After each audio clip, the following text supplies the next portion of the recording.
Halo, kembali lagi bersama Syaharani. Di video kali ini, kita akan membahas terkait akuntansi perpajakan. Yuk, simak sampai selesai. Sebenarnya, apa sih akuntansi perpajakan itu?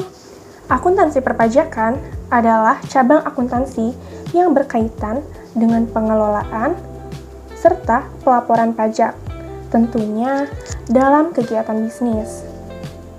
Tujuannya itu untuk memastikan perusahaan patuh terhadap peraturan pajak, mengelola kewajiban pajak dengan baik, serta menentukan besarnya pajak yang harus dibayar. Meskipun akuntansi perpajakan mirip dengan akuntansi biasa, namun perbedaannya itu terletak pada hasilnya. Akuntansi biasa itu menghasilkan laporan keuangan, sedangkan akuntansi perpajakan menghasilkan laporan pajak. Dalam penerapannya, akuntansi perpajakan memiliki prinsip seperti kepatuhan, konsistensi, transparansi, dan pemisahan yang harus dipahami. Akuntansi perpajakan juga mencakup berbagai jenis pajak, seperti pajak penghasilan, PPN, pajak bumi bangunan, dan pajak lainnya. Pernah gak sih kamu kepikiran, kenapa sih laporan pajak harus rapi dan sesuai aturan? Nah, jawabannya ada di konsep dasar akuntansi perpajakan. Terdapat 10 konsep dasar dari akuntansi perpajakan. Kita akan bahas satu persatu. Nah, yang pertama itu ada pengukuran dalam mata uang. Biasanya, dalam konsep ini, semua transaksi harus menggunakan angka, biasanya dalam bentuk rupiah, dan itu wajib. Nah, itu disebabkan agar jelas dan bisa dihitung pajaknya. Yang kedua, yaitu kesatuan usaha. Nah, keuangan bisnis itu beda ya sama uang pribadi, jadi jangan dicampur-campur. Yang ketiga, yaitu kesinambungan. Bisnis dianggap akan terus berjalan, maka pencatatannya juga dibuat untuk jangka panjang. Yang keempat, yaitu nilai historik. Aset dicatat dari harga awal beli, bukan harga sekarang, jadi lebih objektif. Yang kelima, yaitu periode akuntansi. Nah, laporan dibuat per bulan atau per tahun, biar gampang cek dan lapor pajak. 6, yaitu taat asas. Nah, cara pencatatan harus konsisten. Jangan berubah-ubah, biar enggak bikin bingung. Yang ketujuh, yaitu materialitas. Yang dicatat itu yang penting-penting aja, yang enggak semua hal kecil harus dilaporkan.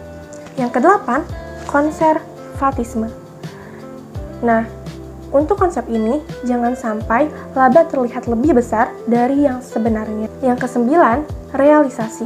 Pendapatan baru dicatat kalau sudah benar-benar diterima, bukan hanya sekedar janji. Janji palsu. Yang ke-10, yaitu matching. Mempertemukan biaya dan penghasilan. Biaya dan pendapatan harus cocok dalam periode yang sama biar hasilnya akurat. Nah, kalau akuntansi perpajakan nggak dilakukan dengan baik, ternyata dampaknya nggak main-main loh. Yang pertama, salah hitung pajak. Yang kedua, reputasi menurun. Yang ketiga, kena denda dan sanksi. Yang keempat, bisa diperiksa oleh pihak pajak. Yang kelima, laporan keuangan tidak akurat.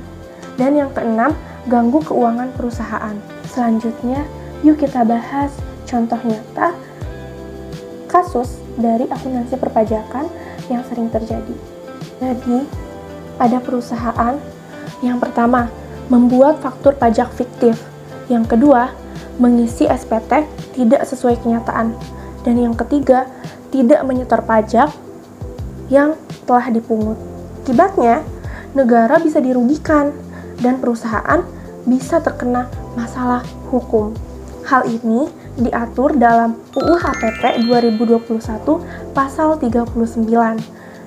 Nah, kasus seperti ini bisa dikenai sanksi denda, bahkan pidana loh. Dampak dari kasus ini, yang pertama, bisa kena denda besar, bisa dipenjara, nama perusahaan jadi buruk, laporan keuangan jadi kacau. Cara mengatasi kasus tadi supaya aman dan tidak terjadi kesalahan, yaitu yang pertama, catat transaksi dengan benar, cek laporan pajak secara rutin, gunakan konsultan pajak bila perlu, dan selalu update aturan pajak yang terbaru. Intinya, akuntansi perpajakan itu bukan cuma soal angka, tapi juga soal kepatuhan hukum.